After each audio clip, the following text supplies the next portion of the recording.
All right, here we go. Intro to A&P. Good old stuff. Basically, let's start off with the basics. What is anatomy? What is physiology? Okay? Anatomy is a study of the structures, the body parts.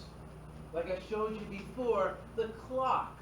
You got the numbers up there, you got the doohickeys in between the numbers, you got the minute hand, the second hand. The actual structures is anatomy. And we can break this up into three different things. We can call it gross anatomy, and gross does not mean in, right? Gross means what you could see with the naked eye. Macroscopic, okay? We also have microscopic, which you've got to use a microscope for, and developmental. As we're seeing, let's say, like we have an embryo like this, we all once started like this. I do a lot of art therapy, so you get used to it, okay, with pictures and stuff.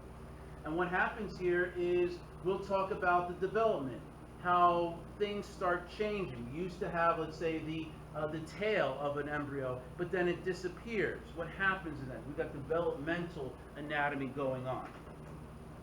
Okay? All right, gross anatomy. Gross anatomy, you could do it in different ways. Let me just turn off the slide for a little bit. Do it different ways. We have regional, which means that we're going to look at one part of the body and talk about all the structures there. We're going to take, and this is the way it was taught in medical school, where you're going to get the arm, and we're going to learn about all the muscles in the arms, all the bones in the arm, all the nerves of the arms, the arteries of the arms, the veins of the arms, and so forth. That region. So we get to do regional anatomy, or we could do systemic anatomy, which is how it's taught here at this college. We're going to take the nervous system and talk about all the nerves throughout the whole body. Then we're going to do the muscular system and talk about all the muscles in the body. Now, it doesn't matter how you do it. You could either hit a brick wall with your car, or you could drive to the hospital. Either way, you're going to the hospital, right? So it doesn't matter how it's taught. But that's what they mean by systemic versus regional anatomy. We don't do much of this, surface anatomy. Surface anatomy is more about touching and seeing like, okay, I'm touching this area here. What is it I'm actually feeling? What part of the bone? Chiropractors do a lot of that. Osteopathic medicine actually does a little bit of that. Massage also does that. Physical therapy. So we do that. It's just not touched so much here and with anatomy and physiology at this college. Microscopic anatomy. Obviously, you're going to use the microscope. And we have cytology, which is a study of cells. And we have histology, which is a study of cells grouped together, and these are called tissues. In developmental anatomy, as I showed you over here, things start changing as we get older. From an embryo all the way to elderly at 100 years old, things are going to get changing. Whether your ears get bigger, your hair turns gray, things start changing on here. Okay? So we'll introduce a little bit about this with each system, but the last chapter in the book in A&P 2, you'll learn a great deal about embryology and how the nervous system and cardiovascular system is all formed. Now, physiology is a study of how the body's functions occur. So if we go back to that analogy of the clock, instead of knowing just the parts of the clock, the little numbers and doohickeys between the numbers, but physiology is more about why is it the second hand is going faster than the minute hand? Why is it that it's going clockwise and not counterclockwise? That's the physiology. The physiology, you would have to turn around the clock and see how the gears are all working with each other. So it's going to, in our bodies, it's going to deal with the renal system, neurophysiology, which is the nervous system, cardiovascular. They're going to be intertwined with each other. So understanding physiology, you're going to need to know a little bit about physics. But we're going to assume that you haven't taken physics. So we're going to start you as though you haven't taken physics and move up with that. You're going to need to learn things like electrical currents, blood pressure. There's more pressure over here, less pressure over here. Which way is the pressure going to go? But we're going to work with you with that, okay? There is no prerequisite in terms of physics for this. this is one thing that you should know throughout the whole course of A&P 1 and 2. That function always reflects structure. Meaning, physiology always reflects anatomy. That the way something is working is because of the way that it's structured. There's a reason why it's working this way. It's because of the way that the body is. For instance, we're going to learn that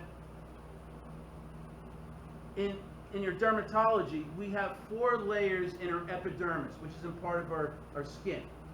4 layers throughout our whole body, except there's a 5th layer in the palms of our hands and our soles of our feet. Why do we have an extra layer there?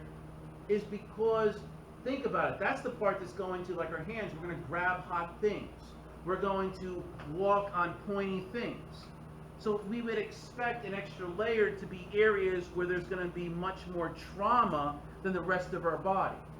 So it kind of makes sense as physiology reflects anatomy. All right, does that make sense? And you're going to see a lot of those examples throughout the whole course here. Okay? All right, levels of structure of organization. This is what we call the hierarchy of ourself, starting with the most small to the biggest that we can see. So first off, we learn about chemistry. That's why we have to do chemistry with you guys, because it's the basis of life. Okay?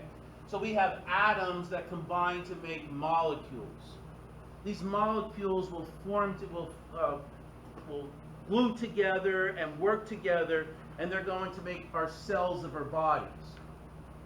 When you put cells grouped together, that's called tissues. When you have similar tissues that come together, or let's say different tissues for that matter, but they're working working together with each other, then we have an organ. Many organs, if they're going to do one objective, to digest food, then we got a system. And then when you put a bunch of systems together, you've got yourself an organism. So, typical picture we see is this. We have atoms and molecules that form the chemistry. These chemical things form cells. When you put a bunch of cells together, you got tissues. When you have different tissues together, you'll learn about different tissues here. You've got yourself an organ. If you have different organs, you've got yourself a urinary system. And when you put a bunch of different systems together, you've got cute old pebbles over here. Okay? So it's a hierarchy of ourself. Okay? You'll also see organs of the body. They're in different areas. As we go along with this, you'll see what these are. You should have an understanding about, not understanding, but these organs and what systems they belong to. So that's what I want to do with you guys now. Okay? These are your systems that you have in your body. The integumentary system is going to be dermatology or skin. Then we got skeletal, muscle, and nervous system. That's A&P 1. Everything else is A&P 2. Okay? Endocrine system, hematology, cardiac, vascular, lymphatic, immunology, digestive, respiratory, urinary, reproductive. It's a bullet train in A&P 2. Okay? Nervous system is probably the biggest that we'll be dealing with. And then probably endocrine, cardiac, respiratory, urinary. I mean, they're all going to be big. Okay? So let's put this all together here. All right? What I have here is one slide for each system. I put the major organs that you should know for each system. All right? And I also listed on here the major functions. So it should give you an idea on one slide a little bit about each system. And you should know those, okay? The integumentary system deals with skin, hair, sweat, and oil glands. Pretty basic stuff, okay? There's a lot of other stuff that are out there. You'll learn more about that when we deal with the dermatology PowerPoint. But these, at least you should know these. The functions are there is that it's going to form the external body covering. It's going to protect from outside things coming in. It's going to be involved with vitamin D synthesis, which is going to be needed for calcium absorption. It's going to prevent heat loss to keep it within you. It's also going to prevent bacteria from coming in. And it's also going to be a site for pain and pressure receptors. So that's pretty much what you should know about the integumentary system at this level, okay, for the first exam. The skeletal system. Sure, there's 206 bones in the adult human body, but we actually had 800 bones when we were in our mother's womb, and they kind of fused together. And we're actually born with about 400, 450 bones, but then they fused even more. By the time you're 18, 19 years old, everything's fused, and you have 206 bones. Functions of the skeletal system is going to protect and support body organs. You got a skull to protect the brain. You got the rib cage to protect the heart and lungs. Okay, things like that. It's going to provide a framework so that muscles can attach, so you can get from one point of a room to another point. It's also the place where blood cells are made. It's something called hematopoiesis. Hematopoiesis, hemato means blood, poiesis means synthesis of. Okay? And this is going to synthesize blood cells. It does not store blood cells, it synthesizes or makes blood cells. It's also the mineral storage for many minerals. It contains 99% of body storing of what mineral? What did you learn in kindergarten? What does it store? Calcium. Good.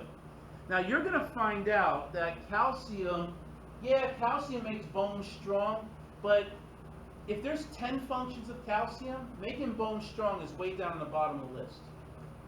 Calcium is really there as a secondary thing. It's more of a storage site. But what's more important for calcium is what we're going to see is that we're going to see that it's needed for muscle contraction, nerve conduction. That's where it's more important. But where is it going to get it from? The bones and from your teeth. Okay? So you're going to get to know calcium a lot more than just making bones strong. The skeletal system. There's 600 plus muscles in your body. You don't have to worry about all of them. You only have to worry about 300 because there's another 300 on the other side. So it's pretty easy. No, not that bad. There's only about 40 muscles to know. Okay? That's not bad. All right? It's going to help you to move from one place to another, manipulate the environment. I'm going to move that paper, that kind of stuff. It's going to maintain posture, and it's also going to generate heat. You know, your shivering and stuff will try to produce some heat. Okay? These are just some functions that I want you to know at this point. The nervous system.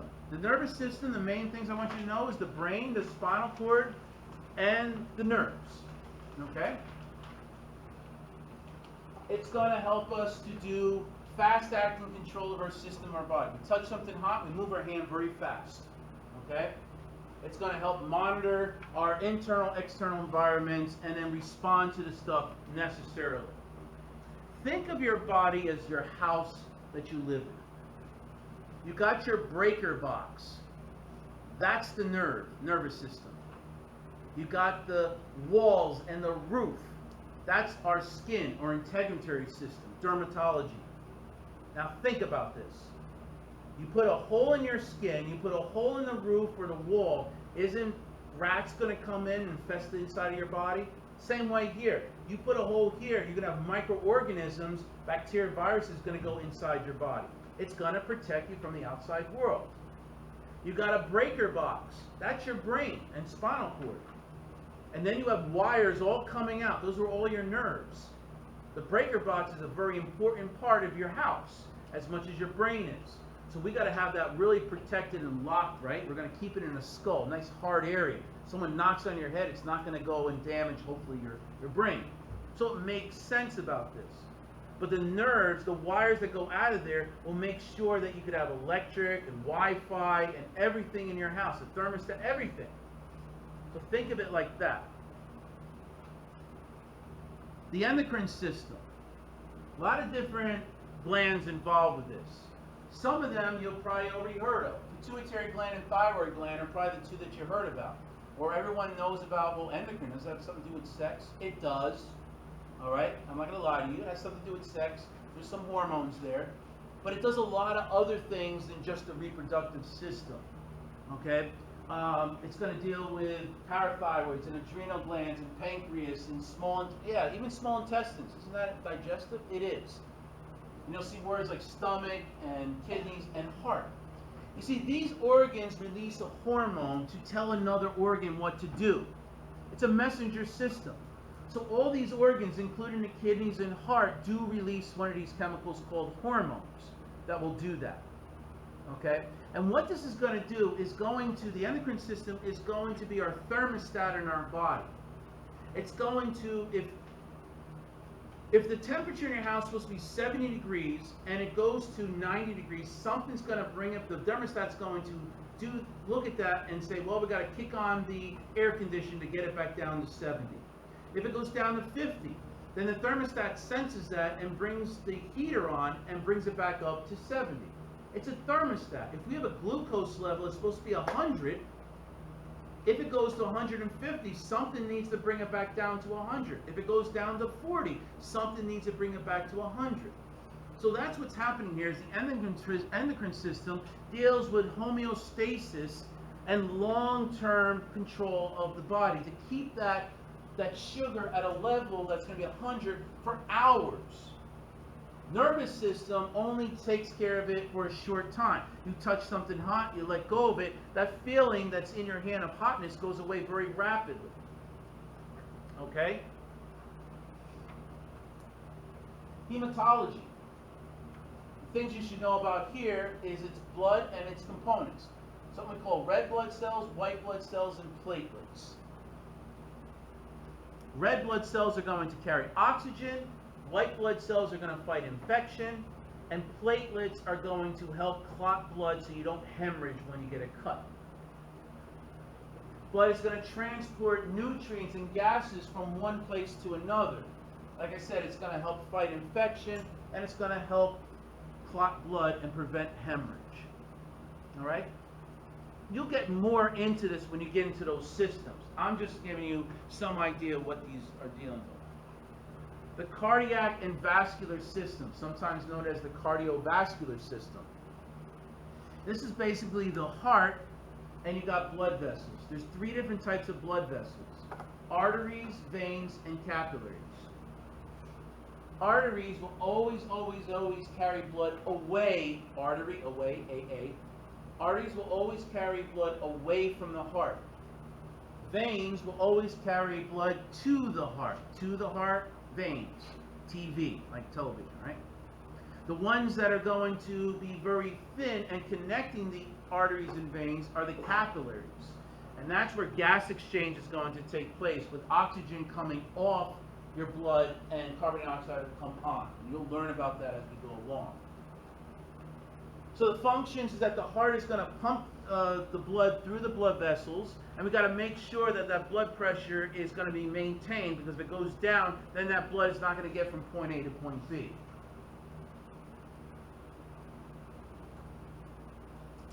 The lymphatic and immune system. This is another one that students have issues about because they haven't really, maybe not heard of it, but maybe got confused on what they actually do. So here's a little bit of tidbit of what it is.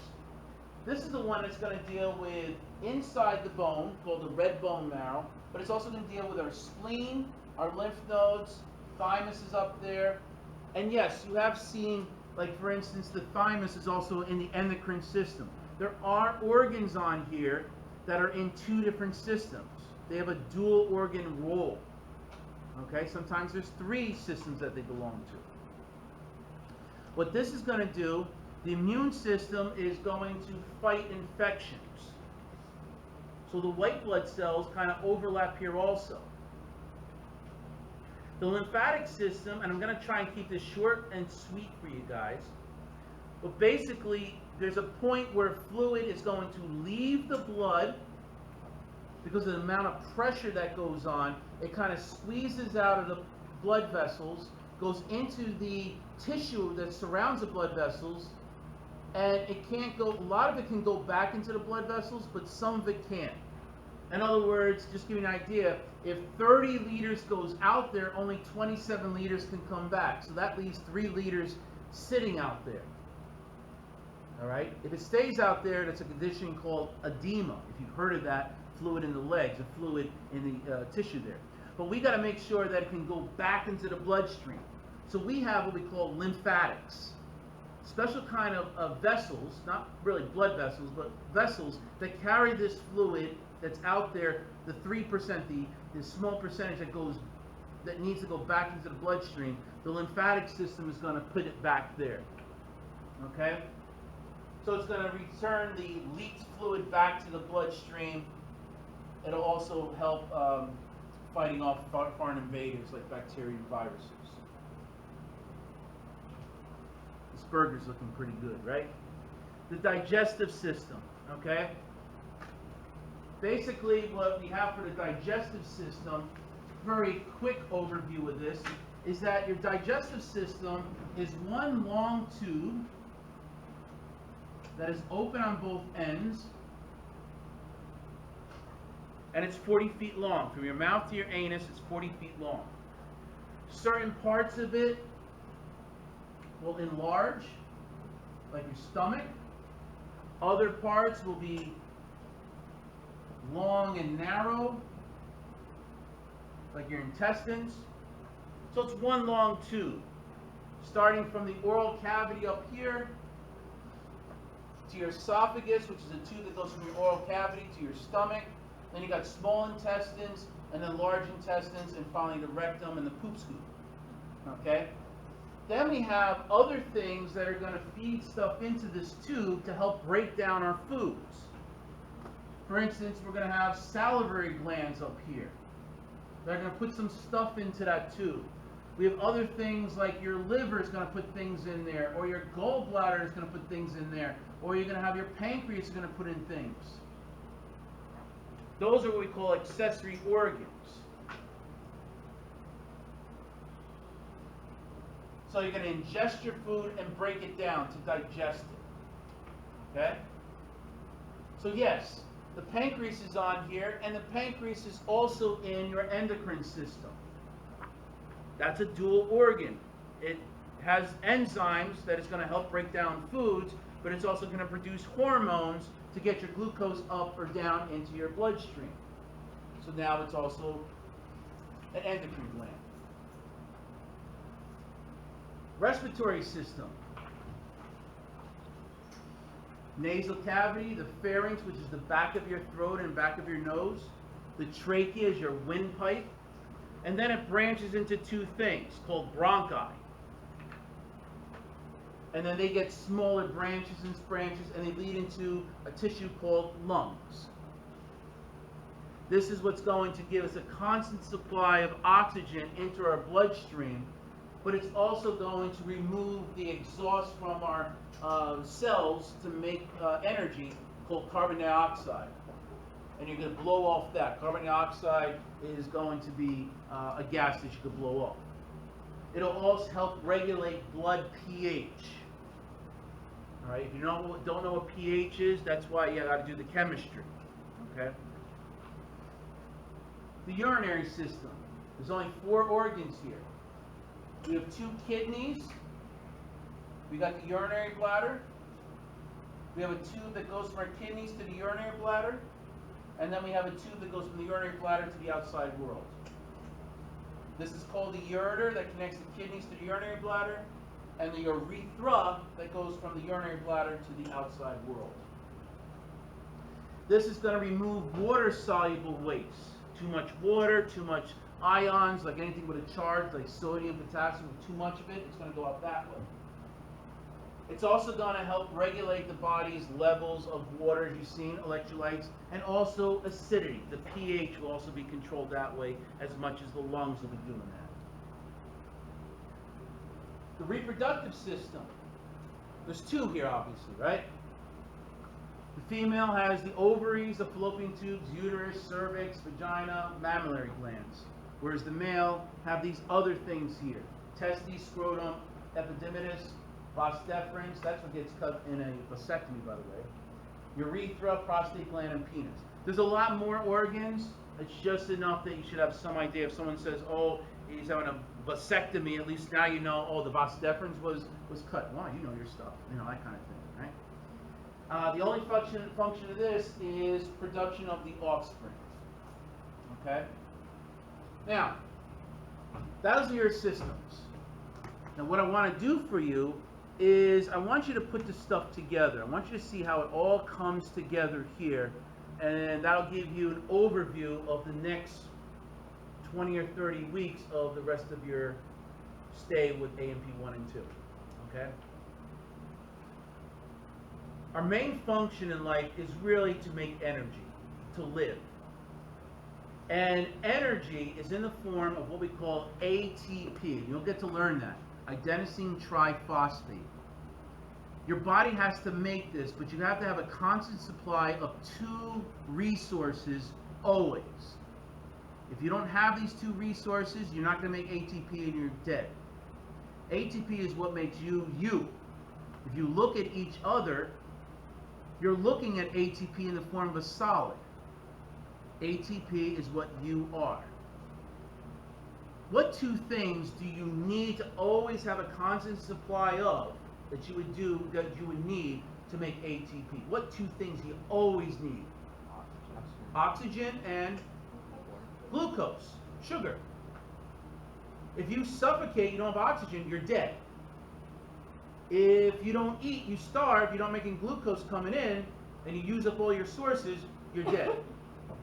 These are the two main ingredients to make ATP. Sure, you need other stuff? Yeah, you need other stuff. But in order to make potato chips, you need the two main ingredients is oil and potatoes.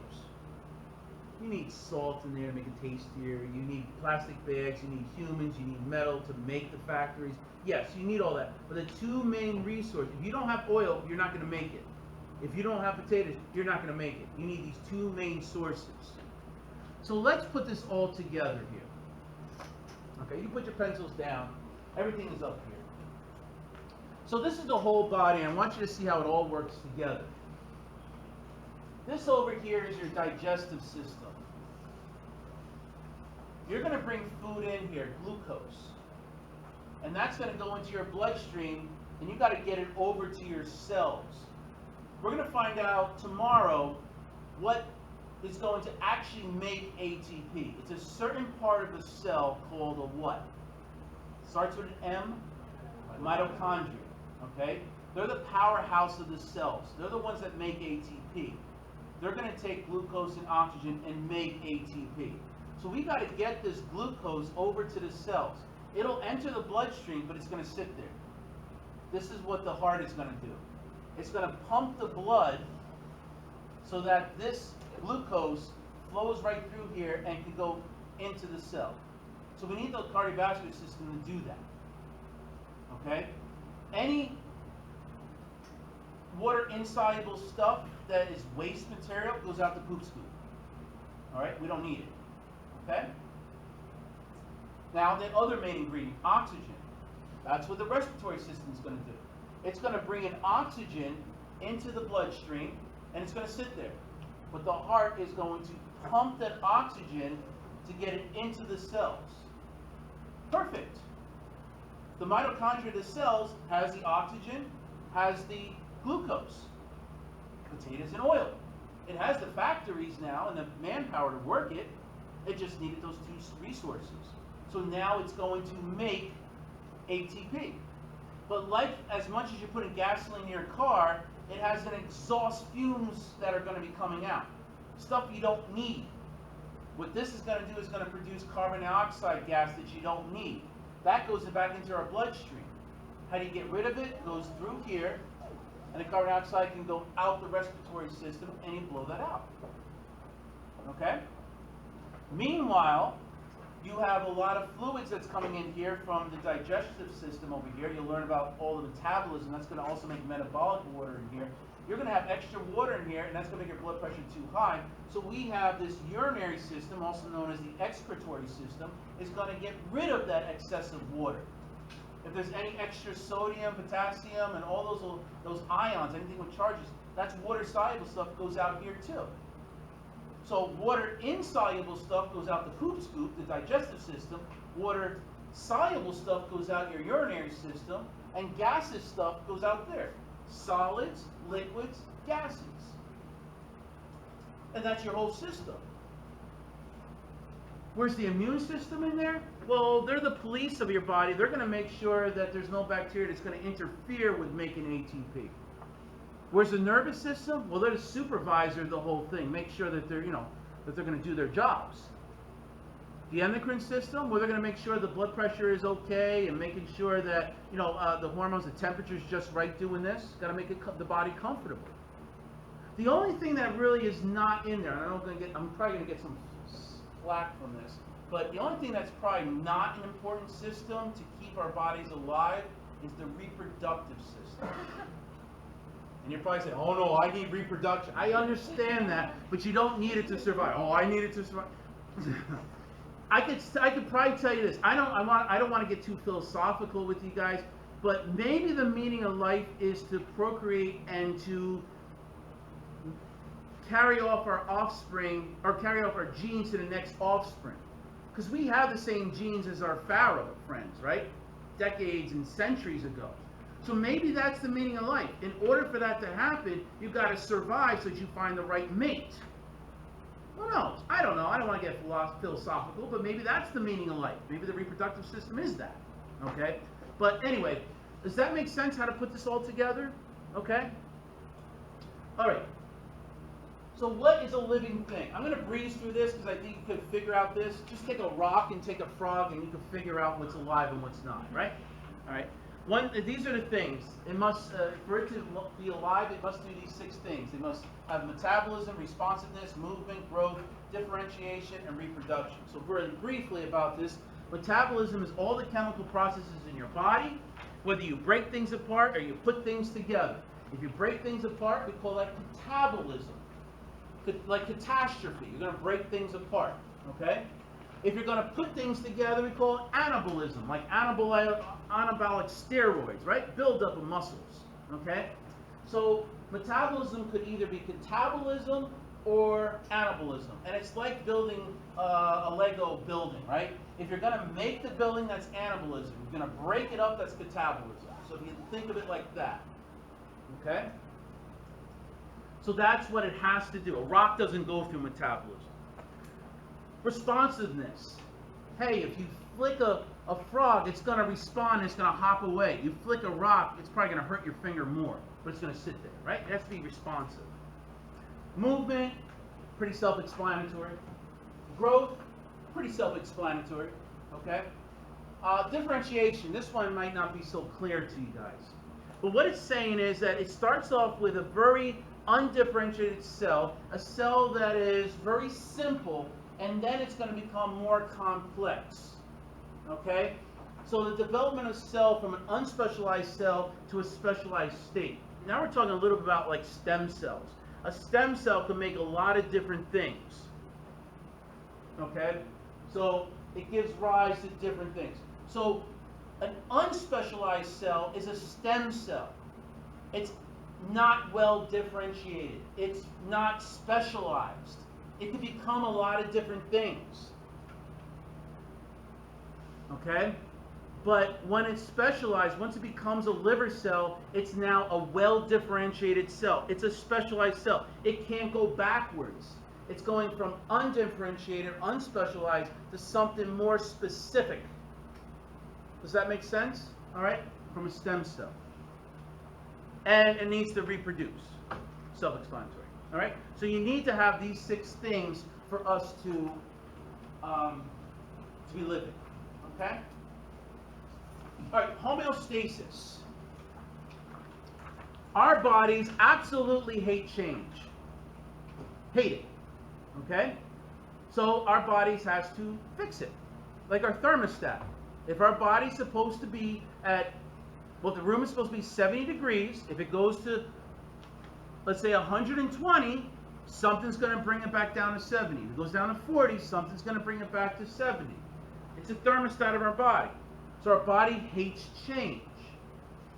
And it deals with body fluids, temperature, metabolism, and a lot of other things. So what is a natural thing that the body wants to do? We have these things called gradients. Okay? substances want to go from, like if I take this pen, the gradient is going to go from a high level to a low level because of gravity. You expect it to go down. That's the gradient.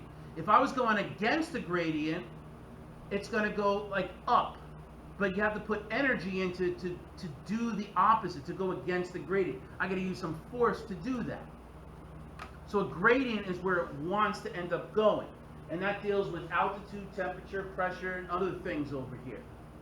For instance, if we have 100 people in this room and we have 2 people in the hallway, once that door opens, which way are the people going to go? Into the hallway or into the room? We have 100 in the room and we got 2 people in the hallway. Which way does it want to go? Into the hallway or into the room? Into the hallway. It's going to go from a high concentration to a low concentration until it becomes 50-50. Right? That's what it naturally wants to do. So you can have an altitude gradient going from a high to a low. We can have a pressure gradient. What they're showing here is a blood vessel, high pressure inside, but once we open this blood vessel like a cut, then a high pressure is going to go to where low blood pressure is. That's why your blood shoots out that way. And you're also going to see where these green balls are. If this is your cell, inside the cell and outside the cell, if you have 50 green balls out there and you got 4 green balls in here, if these gates open, it's going to go from a high concentration to a low concentration. That's what we say going with the gradient. Going against the gradient is the opposite. I'm going to go from here and move upwards.